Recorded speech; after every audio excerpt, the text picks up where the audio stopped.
Hey team, Mikki here. Another bonus episode of Mikkipedia, and this is another catch up with my mate Rob Dallimore, and we talk about his predictions for the women's race. We have a couple of questions that have come in based on the wearables conversation that Rob and I had earlier this week, in and around what you can trust your watch to tell you. We also do a little bit of a dive into heat exertion and acclimation, and so we obviously talked about that last time as well, but I throw a few nuggets in there that I've got from the conference. And then we also just generally talk about, you know, the decision for the race to be over 2 days as opposed to one, the general feel around Kona, what's good, what's not so good. Rob is a veteran. He's been here multiple times, either racing, supporting his wife Kelly, or a general enthusiast, plus also, of course, a coach, and he is a coach to Beck Clark, who is New Zealand's hope in the Thursday women's race. And so we talk about her chances and her strengths going into Thursday's race. So those of you who are interested in triathlon, interested in endurance sport, and interested to know sort of what it's like being here in Kona on a week like this, I think you're going to really enjoy this conversation. You can see me, Yep. And we are all good. Rob, great to have your company again. So can I... Thanks for having me back. Oh, I love it. And actually, I've got a couple of questions for you based on our last conversation. So the first one is, and it's a bit of a technical, it's probably pretty easy, but a bit of a technical one. So we talked about the utility of heart rate on your wrist watch, and that it's not necessarily the best indicator of your actual heart rate. Correct. And so does this mean, Rob, that any of the stress measurements that my watch tells me, my productivity state, things like that, does that automatically sort of discount it? So when Garmin tells me I'm unproductive, I don't actually have to take notice of that. Is that right? Yeah, I think those measures and tips and things are okay for people who are at that recreational level of exercise. Yeah. But I think for a competitive athlete like yourself, I don't think it's particularly useful. And in fact, I think there's. I mean, we'll jokes aside. You finish a 30k run, the watch tells you you're unproductive. Yeah. Which is quite funny. Yeah. But I actually think it can be quite dangerous to the wrong sort of athlete who looks at that and goes, well, maybe I'm unproductive. Maybe I need to go and do more at my next run session. So Yes. I think you have to be quite careful with that information.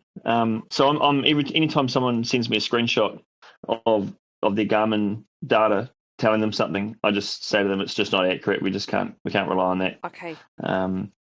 Unless you can get a laboratory measurement of some of these measures, I think it's just a nice number to look at, and but not something you should manage your training by. Okay, that's great advice actually, because so obviously you're unproductive, or you're maintaining, you know, when you do an awesome run like I did this morning, and apparently I'm still just maintaining, is the other one is when you're sort of about 3 or 4 minutes into the run, and then it gives you a rating of either anything from, you know, -6 to +8, and that's again going to tell you what type of session you're going to have, and that could really play with someone's psychology, because you sort of not most of training, but when you're at a certain fitness level, so much of it is what's going on in your head as to the type of session you're then going to have. Yeah, and I think the other thing is, like, I guess I don't know how the algorithm works, but I think the measurement has to be calculated off your age, body weight, a few other things for them to determine what your VO2 max might be. And then from there, it's probably determining a percentage of activity at a certain percentage of your VO2 max, which we know isn't particularly accurate anyway. Yeah. And therefore, that productivity value is not accurate either. And it's that thing I said the other day. There's one thing worse than no information is the wrong information. Yeah. So I think that's the case with some of those devices. Yeah. Okay. Okay, that's cool. That's really great because those were just a couple of questions that came in from people, and I'm like, actually, that's something that we didn't cover. So that's great to just have that sort of cleared up. So Rob, we are a few days in to Kona. How are you finding it? I tell you what, obviously we're in Honolulu for a few days. It wasn't too bad there, but in Kona, it's so much more humid, so much hotter. Yes, you notice it. I don't know if you found that. Totally do. Yeah, yeah. It's. I mean, the conditions. It's brought back to me how important it is to be acclimatized to these conditions for those that are racing. Yeah. You can't just turn up here and think, "Oh, I'll just wing it." Yeah. You just can't wing it in this race. Yeah. Is it the humidity and as we're well? seeing the same. Yeah, because I mean, it's so humid. The sweat doesn't evaporate off your skin, so all it does is just sits there, and you just end up being this ball of sweat, and like we're just walking around the shops, just a massive moisture. Yeah, It's terrible. it's a massive moisture. Do you know, interesting. So I was going to have a big debrief with Grant on the conference, but Grant keeps bunking off, so that didn't happen. We in fact did have a good conversation about Matt Kerr though, so that'll be a great one if people haven't tuned into that one. But one of the things that they did talk about was acclimatizing to the heat and heat stroke and heat exertion. And despite what we've talked about with regards to sunscreen, do you know that the evidence actually isn't solid that sunscreen prohibits your ability to sweat? Which I found super interesting. Well, that is interesting. But surely it must be different types of sunscreens have different effects, because some of them just seem really oily, and you just see it sort of come to the surface of their skin, and it just sits there. Yeah. But I don't know. I'm not sure. I know quite a few professional cyclists, not personally, but I know of professional cyclists who don't use sunscreen at all. And I don't know whether it's the old roadies mentality of I don't want to include my sweat or what it is, but some of them don't use sunscreen at all, which is really surprising for the amount of time they spend in the sun. Yeah. And some of those grand tours. Yeah, it's interesting actually. So they were discussing just obviously different sort of skin types and genetics that make you more predisposed to burning, and the oxidative damage that can occur just from having too much sun on the skin. But one of the things which they found to be sort of protective against both the oxidative stress and then the both the oxidative stress and also helps protect the skin more is actually taking folate in addition to putting on sunscreen, which I know sounds a bit strange, but so you either do vitamin C or folate, and that helps reduce oxidative stress, helps protect the skin, and also just helps from, particularly for athletes who are out there for as long as these athletes will be in their training and things like that. So that's one thing that they have done a bit of research on, which I found really interesting. I guess it's if you look after your internal organs, and the skin is an organ of the body. If you look after your organs and take away the most amount of stress possible for the organs to operate at their best, then it sets the body up for dealing with the heat and the burning effects as well. So when you you help it from the inside as well as helping it from the outside. Yeah, and it makes sense, right? But it's just you just don't think about that when you're thinking about the utility of things like sunscreen and why people do or don't use it and how helpful it is and all the rest of it. Yeah, it's been interesting today or the last couple of days watching people training along Ali Drive.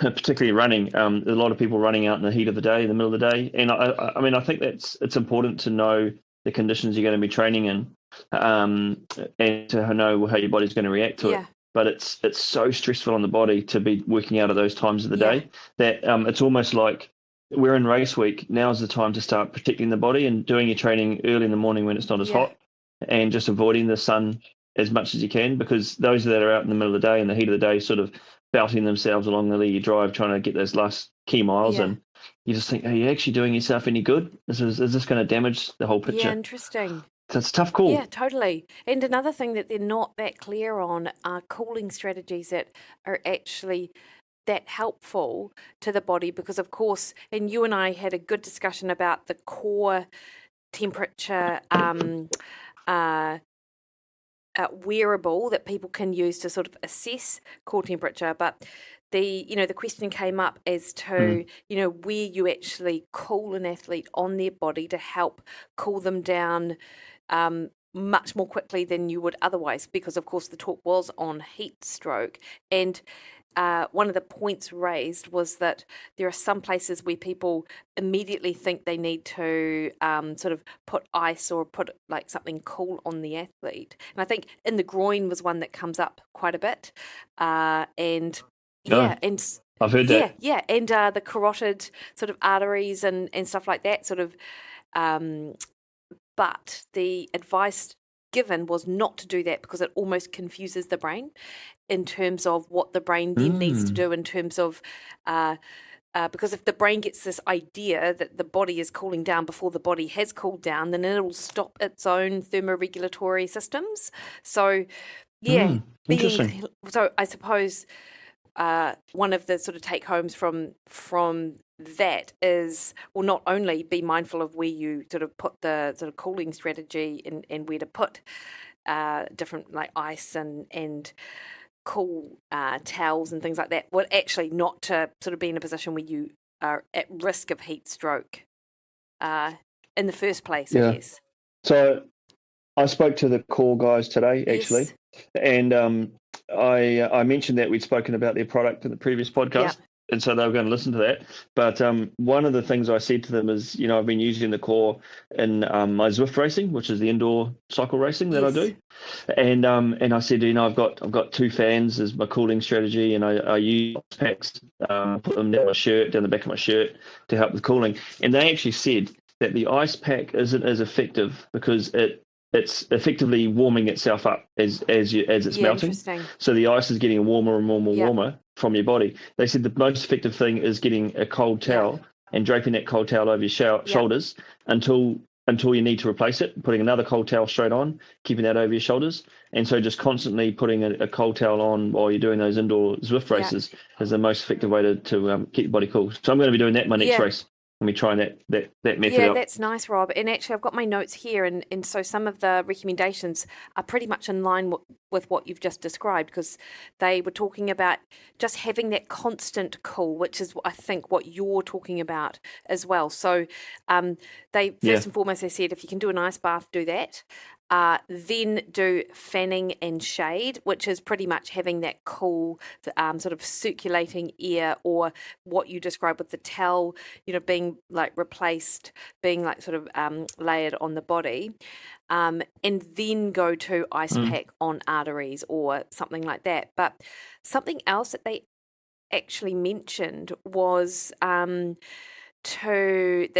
thing was there are people who might be more at risk of heat stroke, or this kind of sort of thermoregulatory sort of disorder, and people who have gut related issues might be more at risk of sort of heat stroke in temperatures of over 40 degrees Celsius, although there are some athletes who obviously can tolerate that. Interesting. Yeah, interesting, eh? And they talk about how having things like glutamine and 0.3 to 0.9 grams of glutamine per kg body weight. Because glutamine, it's an amino acid, and there are amino acid transporters in the gut that transport fluid to where it's required. So obviously you have to be well hydrated and hydrating effectively, but taking glutamine in addition, which is actually a well-known amino acid used in gut-related sort of disorders, but specifically for ensuring sort of effective rehydration, that can be really helpful. Other things can be creatine, arginine, probiotics, and I found all of that stuff super interesting with regards to helping with avoid heat stroke anyway. Yeah, it's interesting you talk about people that have GI distress regularly are affected more by the heat. Is that what you're Yeah, basically saying? they could be more at risk. Yeah. Because I very rarely have. I've got a cast iron gut. I can eat and drink anything, and I just never seem to have any problems. Touch wood, I'll probably have problems, but I've always been really good in the heat. I've never really found the heat's affected me too much, but I have quite good gut health, Yes. and I wonder if it's interesting you say that, because that kind of does make sense now, I guess. Yeah. So it's and I guess take home for people who are out there sort of listening to this, because obviously, yes, we're in Kona, and I know that right now New Zealand's in a polar blast, but things are going to warm up. We are going to get into summer. I feel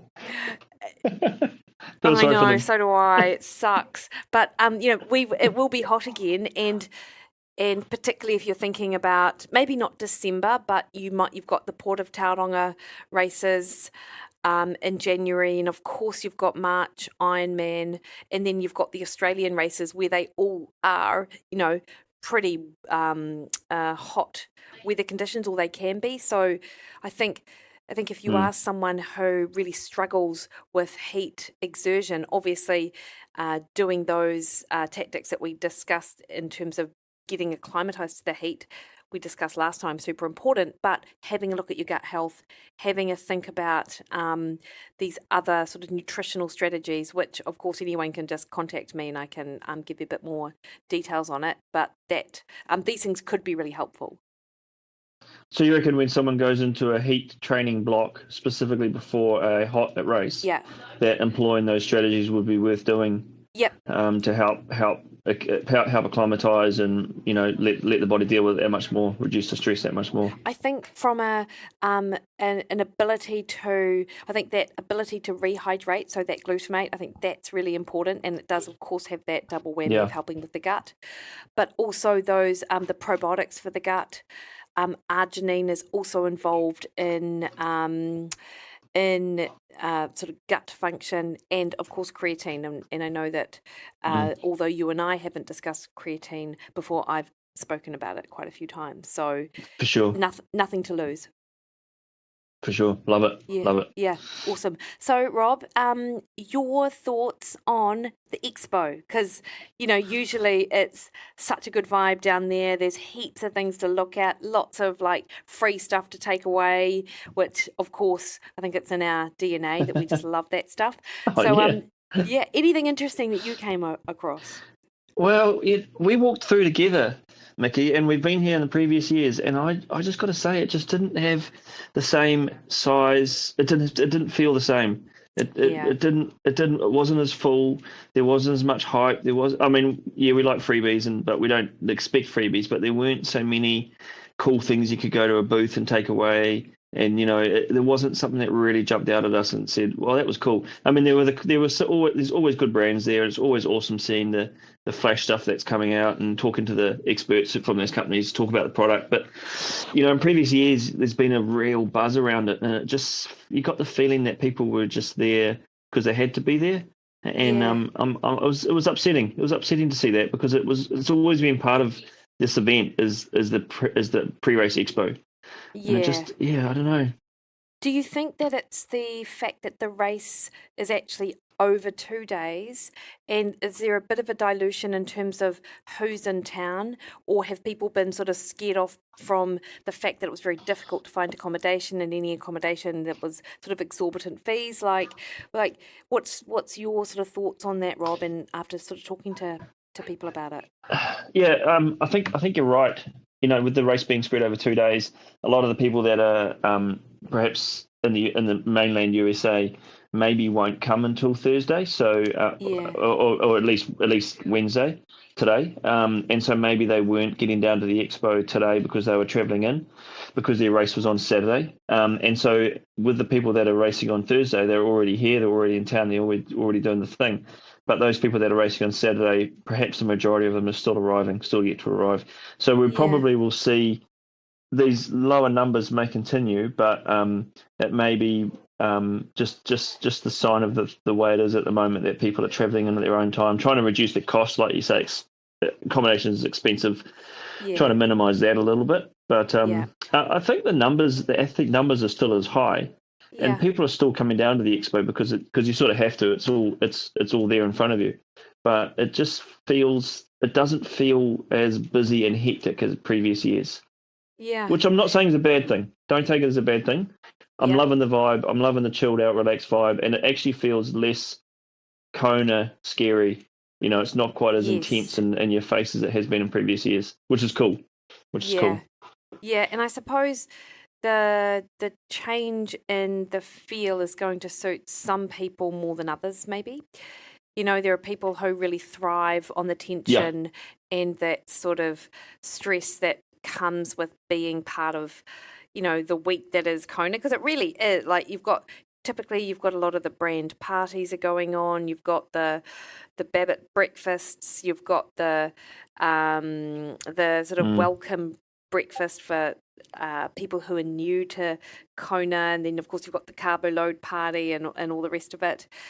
But there are elements that are missing, I think. Yeah, I went to the Australia-New Zealand breakfast today, and there were as many Kiwis as there had been in previous years. Yeah, cool. So we're still travelling to the race. We've still, like, the communities that we interact closely with are still there. There's still, that same feel. It's a big holiday for the Kiwis and the Aussies. We get away in our winter, and it's just a cool place to get to. Yeah.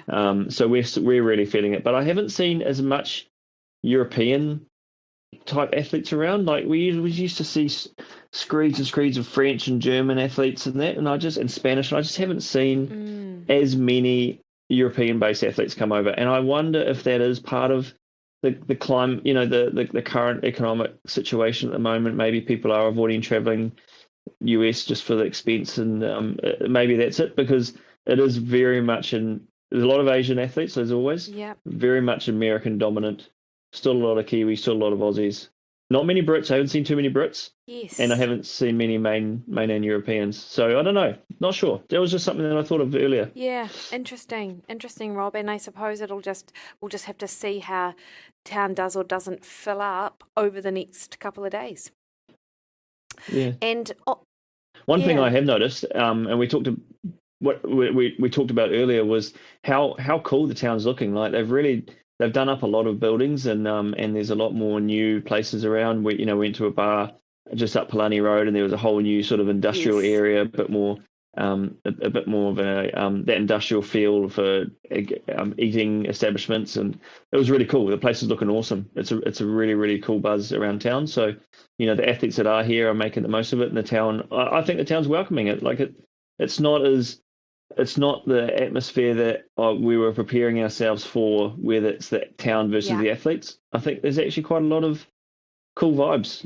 It's maybe what we were hearing was a little bit of a hype and a little bit of, trying to drum up some stories. It's not like that right now. It's just really cool. It's a good atmosphere. I totally appreciate that, because of course, when you walk past the typical sort of restaurants and stuff, they're still heaving, and where we were tonight, it was packed, but it was also, you're right, like a really nice vibe. So it wasn't like it was packed and you had to wait 50 minutes for a meal. It was like there were loads of people around you, and you were all sort of enjoying it. Yeah, I definitely haven't felt any hatred to the athletes or animosity and frustration from the locals. So that's cool. Yeah, that's cool. Yeah, that is great. Hey, Rob, so let's turn our attention to Thursday's race. And can you give me a little bit of insight into what your predictions are for how it's going to go down? And obviously, anything can happen on race day, as it always could. But I'd love to hear just sort of your take on how you think things are going to pan out. Yeah, I'm so excited for this race. I think this women's race is going to be one of the toughest women's fields to pick. It's got everything in it, and I don't think there's really anyone not here who we would expect to be a main contender, apart from Kat Matthews with her unfortunate accident. She's probably the only one who could have really threatened for the top that isn't here. So. But in saying that, I think it's just going to be the Daniela Reef show. She is just so strong. She hasn't raced for a while, so we know that when she doesn't race, she's training hard. She's she won the 70.3 worlds and the Ironman worlds in St George. So Yeah. she's hungry she was pumped up when she won that race, to prove to everybody that she's not done. I just see the Yeah. same thing happening here. She's just so strong. So yeah, Reef, and then but behind her, I think it's going to be a really interesting race. I'm really looking forward to seeing what Lucy Charles Barclay can do. Obviously, she's had Yes. this pretty serious injury. She's a real confidence athlete. She's had two really good races, but two races that pushed her pretty hard physically. And Yeah. is it one race too many? I'm really nervous about the fitness that she may or may not have for what the Ironman's going to require. Yeah. But in saying that, she's the sort of athlete that just can make these amazing performances and just blow us away with what she can do. Yeah. Anne Haug, I mean, anyone who can run low 250s, and we saw how well she swam and biked at Challenge Roth this year. She's Yeah. always going to be a threat, and obviously a former winner as well. And then outside of those sort of three main contenders, I think we've always got to look at Laura Phillips. She's one of the fastest. She's got one of the fastest Ironman times in the world at the moment. Yeah. And someone else who I always look at, and I never consider as a favourite, but I will put her as a favourite now, is Sarah Crowley. She's been on the Okay. podium a few times now. She's a real tough athlete, eh? Like she will take it to the wall and take anyone with her and punch them in the head until they pass out. She's a real battler. So, so I think Sarah Crowley will be someone we see come through at the end of the run, with just this dogged attitude to just get this bloody thing finished. So it's going to be Yeah, awesome amazing. to see how that plays out. Yeah. What do you reckon? And well, see, Daniela Reef is the one that immediately sort of springs to mind. And just, I mean, you're obviously the expert in this stuff, and I just sort of hang around the fringes and find these things out after the fact. But, I've seen her race here before, obviously, and 2019, that was the last year we were here, eh? Yeah. And of course, I was like gunning for Lucy Charles that year. And of course, earlier this year, I was super disappointed to see her injury. But obviously, she's back on the start line. So I think that's going to be super interesting just to see how she handles it. Mm. Like, I don't know, like it's certainly not an easy. It's not an easy sort of, not necessarily a comeback race because I know that she's raced, but I think it's going to be interesting. I think it'll be testing, right? And Yeah. look, you haven't mentioned her, but obviously I'm going to mention her. But Beck Clark from New Zealand, I just am so excited to see what she can do out here this year because I've just been following her on Instagram and she has just been gaining strength. And hey, look. I think that she seems to have a real confident, sort of solid head on her, and I'm just really keen to see how she goes on the day as well. Yeah, I agree. And this having her in the race adds this dynamic which I think we wouldn't have seen in the women's race for a long time. And that is that we've got probably one of the strongest swim fields of the women's race that we've seen before. Yep. So the Yep. thing is, Daniela Reef and Anne Haug aren't the strongest swimmers, but what we do Yeah. have is Lucy Charles Barclay, Lisa Norden, Sarah True, Rebecca Clark, Hayley Chura, Lauren Brandon. Yeah. They're some of the fastest swimmers ever in Ironman. And so with Yeah. those 4, 5, maybe 6 athletes who will be wanting to split that field quickly, will be going at it Yeah. all guns blazing. You might get a pack of 4 or 5 women coming out of the water with a pretty Yeah, good lead interesting. over the main pack. So I think having those super swimmers in the field is going to add a new element to this race that we haven't seen before. And it's going to be a bit Yeah, more cool. like the men's race has often played out, where you get these super quick swimmers and sets the day Yeah. out from there. So Daniela's going to have a race on her hands if she wants to win this, but she is a question who can win this because she just sets about her job and just works away at them. But that's why I'm stoked to see Rebecca's in such good shape, because she brings the firepower of one of the fastest Ironman swimmers in the sport to an already fast leaders pack. So yeah, it's going to be amazing. cool. It's going to be awesome. Yeah. And then what, does she just have to sort of keep her head on the bike and then give it all on the run? Is that her race strategy? I know you probably can't tell all No, no, no, on air, no. but Yeah, no. I've said to her just. I mean, this is her rookie year at this race, so really, there's no expectations for her. So yeah, obviously, don't be a sponge and just sit on the back and just do nothing. But like she shouldn't find herself in a position where she's having to make key moves in the race yeah, because there are other people around her that are far more experienced and have a much bigger palmares than her. So just let them do the work, and she just has to be around, follow, make smart decisions, fuel, get ready for that run, and then just what that matters most at the last 10K of yeah, the run. So yeah, I'm happy for her just to get in that pack, be near the front, not be off the front, and just do what she has to do to stay yeah, there. amazing. And I think that she will do that. She's done that at PTO, so she'll carry on. The other one I think we need to watch out for is one of Dan Pluse's athletes is Chelsea Sodaro. Oh, She's yes. one of the quickest runners as well. Yeah, She will yeah. be smoking on that run. So she ran really well early in the year. So I'm hoping to see her come through with another quick run as well. So she's going to be a real late mover, but will be awesome to see.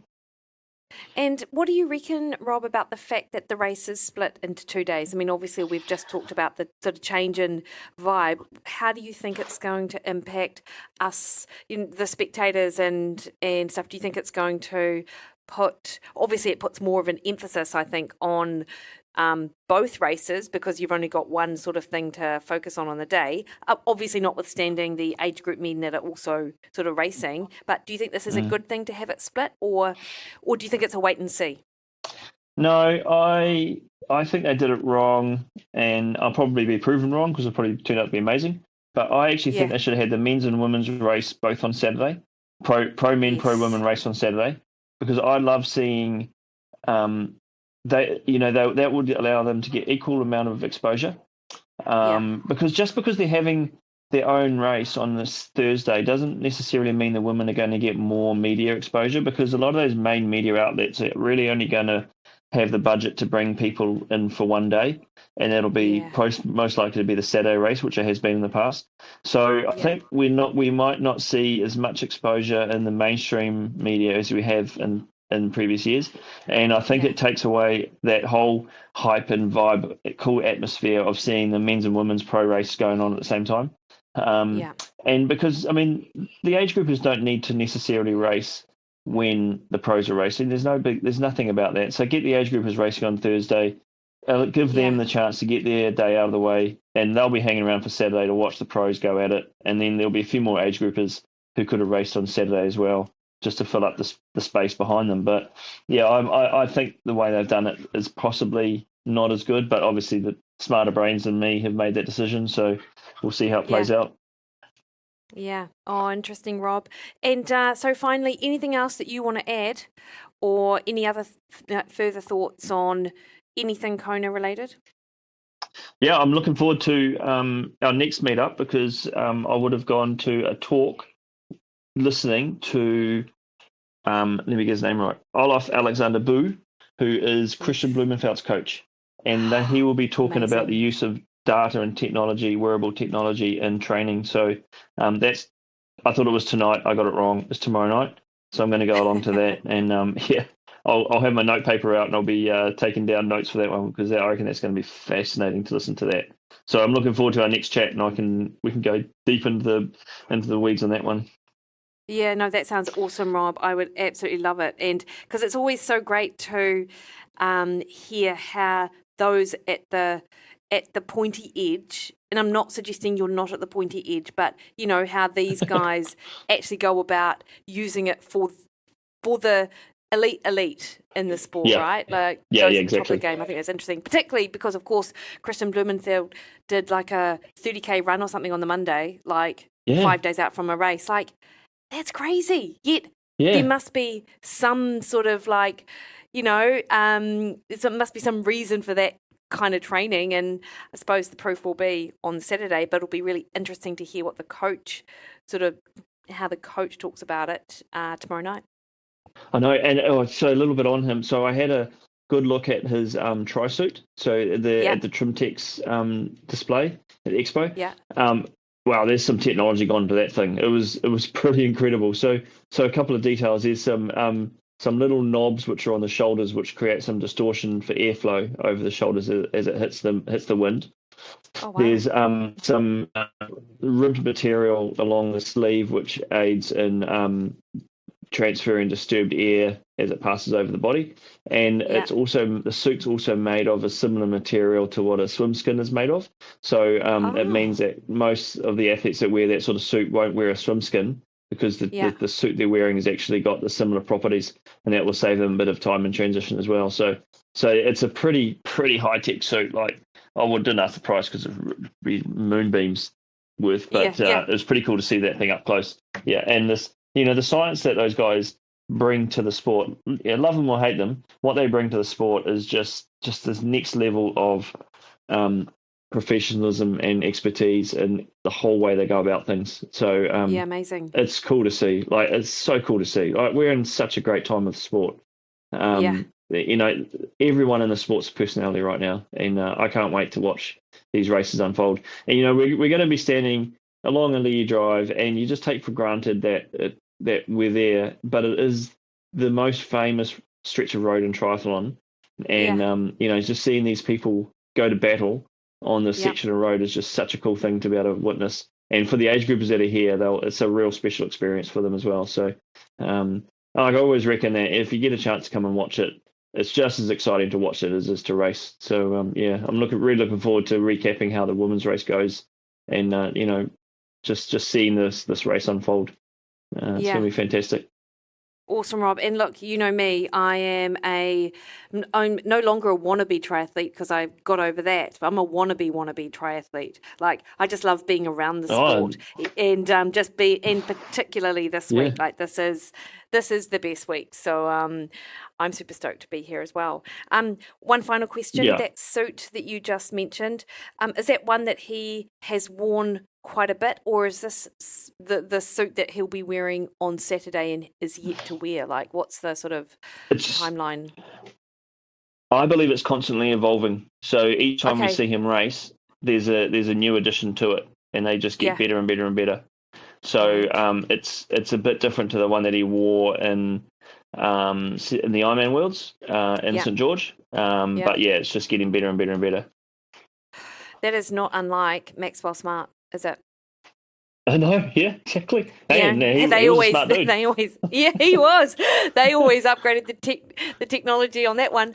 Cool, Rob. Well, hey, thanks so much for your time. I'll let you get back to healing your wound, enjoying your IPA, whatever it is that you're drinking, and catch you tomorrow. Just before anybody worries, I haven't got I haven't chopped a leg off or anything.